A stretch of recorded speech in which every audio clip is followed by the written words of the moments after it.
It rises at the western edge of the National Mall like a modern-day temple. White marble, Doric columns, silent, solemn, and still. The Lincoln Memorial is more than a monument. It is an altar to an idea: freedom.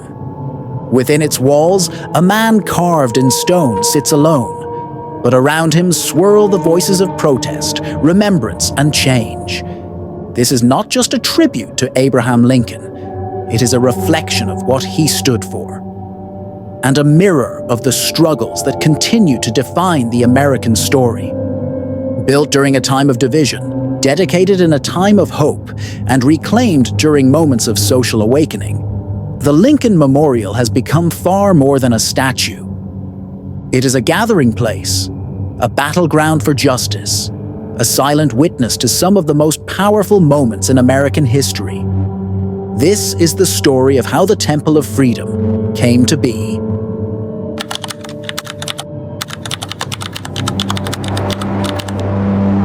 The idea of honoring Abraham Lincoln with a national monument began immediately after his assassination in 1865. He had led the nation through its darkest trial, the Civil War, and paid the ultimate price just days after the Union was preserved. But the road from idea to reality would be long and tangled. The nation was in crisis. Reconstruction was underway. The South was bitter and broken. Congress was divided. And while the North saw Lincoln as a hero, many Southerners viewed him through a lens of defeat and resentment. Over the next 5 decades, dozens of proposals came and went. A towering pyramid, a massive roadway, even a simple log cabin replica, all were suggested, none approved. Some feared deifying a president would set a dangerous precedent. Others argued that Lincoln's true legacy lived in his words and laws, not in marble. Meanwhile, the country changed. By the early 1900s, America was becoming a global power. Cities grew, technology advanced, and national identity matured. There was a growing sense that Lincoln's memory needed something permanent, something noble. In 1911, Congress finally approved the Lincoln Memorial Project. But even then, the debate continued. Architect Henry Bacon proposed a bold design, a Greek Doric temple modeled after the Parthenon. It would sit on the western edge of the National Mall, perfectly aligned with the Capitol and Washington Monument. Inside, a seated statue of Lincoln would gaze across the reflecting pool toward the city he helped preserve. Critics called it too classical, too grand, too European. But supporters insisted Lincoln's legacy was universal. His words spoke to all humanity. His leadership deserved a shrine, not a pedestal. Construction began in 1914, almost 50 years after Lincoln's death. And at last, the long wait for a tribute worthy of the man had begun.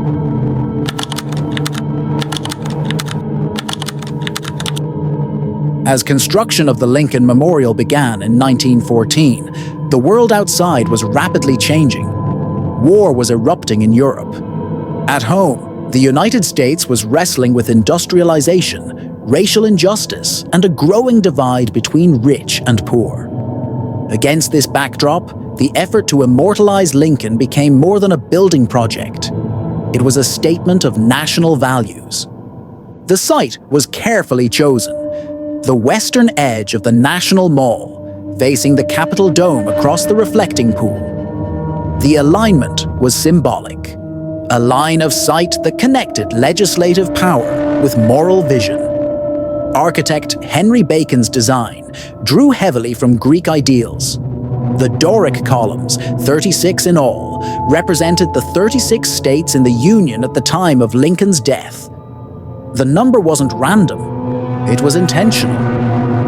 A visual reminder that Lincoln preserved the Union, even as it threatened to collapse.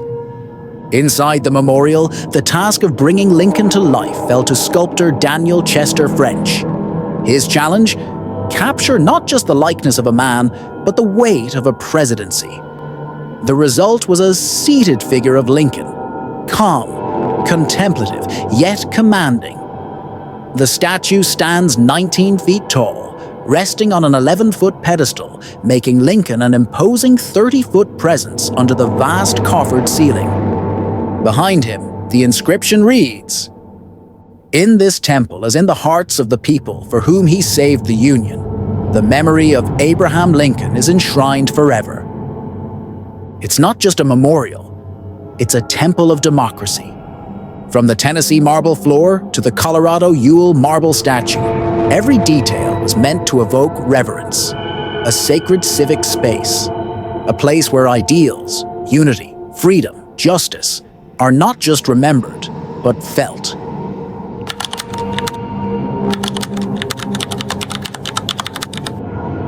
From the moment it opened to the public in 1922, the Lincoln Memorial became more than a monument.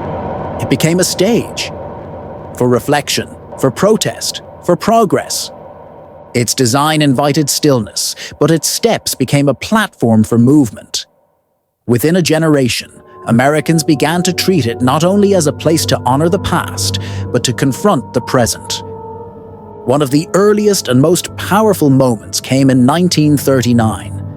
Marian Anderson, an African-American opera singer, was barred from performing at Constitution Hall by the Daughters of the American Revolution because of her race.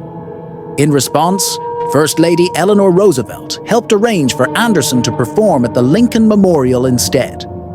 On Easter Sunday, before a crowd of over 75,000 and millions more listening by radio, she sang "My Country, 'Tis of Thee," her voice echoing between the marble columns, defying the racism that tried to silence her. Decades later, on August 28, 1963, the Lincoln Memorial became the setting for one of the most iconic moments in American history. Dr. Martin Luther King Jr. stood on its steps and delivered his "I Have a Dream" speech during the March on Washington. With the statue of Lincoln behind him, King's words rang out over a sea of people. Words that called the country to its better self. Words that reshaped the national conscience. Today, those steps are still a space for gatherings, of grief, of celebration, of resistance. From candlelight vigils to social justice rallies, people continue to meet at the Lincoln Memorial, not just to remember, but to demand. It is a monument of granite and marble. And yet, it breathes with the voices of generations who saw it not as an ending, but as a beginning.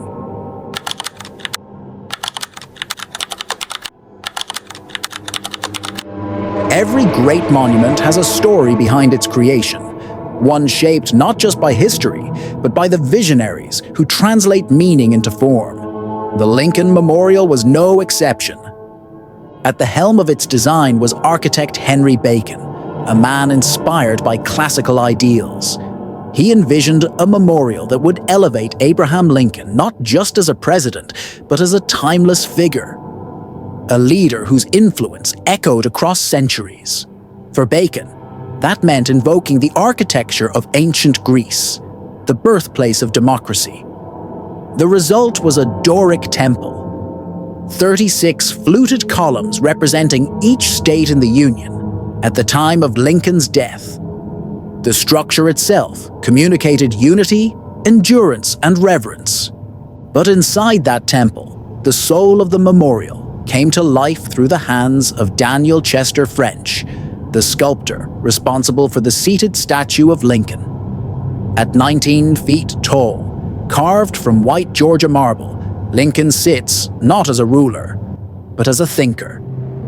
His face is calm yet burdened, his hands resting, one clenched, one relaxed, signifying both strength and compassion. Behind the statue, engraved on the wall, is this solemn phrase: "In this temple, as in the hearts of the people for whom he saved the Union, the memory of Abraham Lincoln is enshrined forever."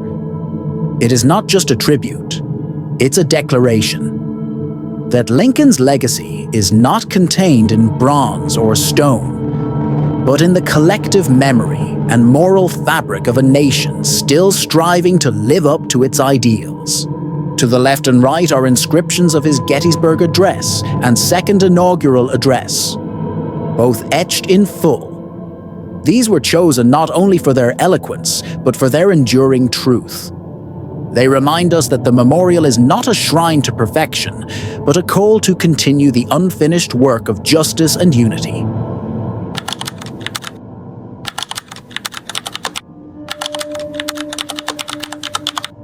The Lincoln Memorial was dedicated in 1922, but its true life began long after the marble settled.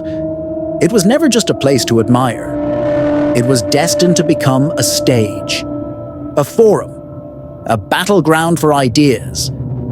Because Lincoln wasn't merely remembered for ending slavery, he embodied the promise of liberty. And the memorial, like a silent witness, stood ready for those who came to claim that promise. In 1939, opera singer Marian Anderson was barred from performing at Constitution Hall because of her race.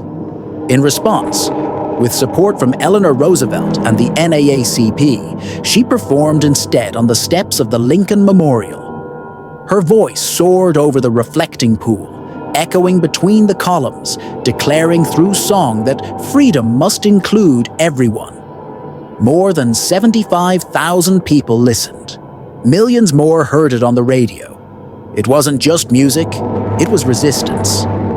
Then came August 28th, 1963, the March on Washington.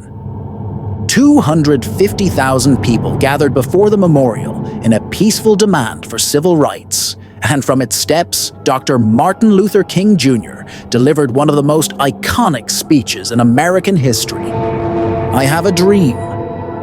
He stood in the shadow of Lincoln's statue, invoking the Emancipation Proclamation and reminding the nation that 100 years later, African Americans were still not free.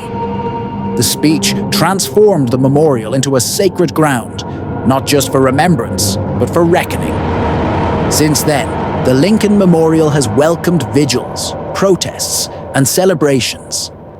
People have gathered to demand change, to honor the fallen, to make their voices heard. And that's what makes this monument extraordinary. It is not frozen in the past. It breathes in the present. It is a temple not only of freedom, but of civic memory, of struggle, and of the ongoing pursuit of justice.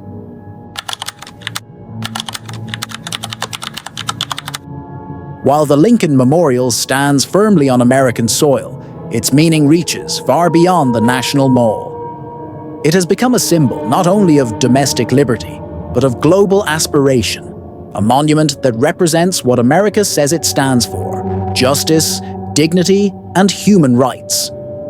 Foreign dignitaries often visit the site before stepping into the White House. Protesters from other countries reference it when marching in their own capitals. Tourists flock not only to see its beauty, but to feel its resonance, especially those who come from places where democracy is fragile or forbidden. The memorial has also become a canvas for international causes. Candles lit for Ukraine, rallies for Iranian women's rights, vigils for global climate justice. The steps of Lincoln have welcomed voices from across oceans, and inside, his words remain etched in stone. In the North Chamber, the Gettysburg Address, spoken during America's Civil War, a tribute to sacrifice, unity, and the unfinished work of democracy. In the South Chamber, Lincoln's second inaugural address, carved into Tennessee marble. In it, he speaks not of victory, but of healing. With malice toward none, with charity for all. These inscriptions, silent yet thunderous, speak to generations, reminding the world that power without compassion is tyranny and that unity without justice is hollow. As new generations walk through the columns, many take selfies, some leave flowers, but most simply stand still, for a moment, not in awe of the architecture, but in reflection. What is freedom? What is sacrifice? What does it mean to belong? The Lincoln Memorial, once built to honor one man, now serves as a mirror, reflecting not just who we were, but who we dare to become. The Lincoln Memorial is more than stone and symmetry. It is a stage, a sanctuary, a symbol. Carved into its walls are the hopes of a fractured nation and the promises of a more united future.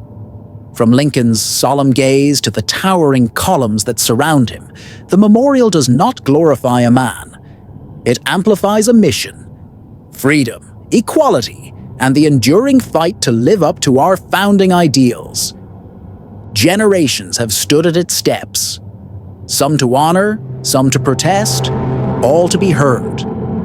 From Martin Luther King Jr.'s dream to a young tourist's whispered awe, this temple continues to echo the American story, not as it was, but as it is still being written. It asks us not just to remember history, but to participate in it. To question, to strive, to speak truth, even when it shakes marble foundations. Because the true power of the Lincoln Memorial lies not in what it says about the past, but in what it dares us to believe about the future.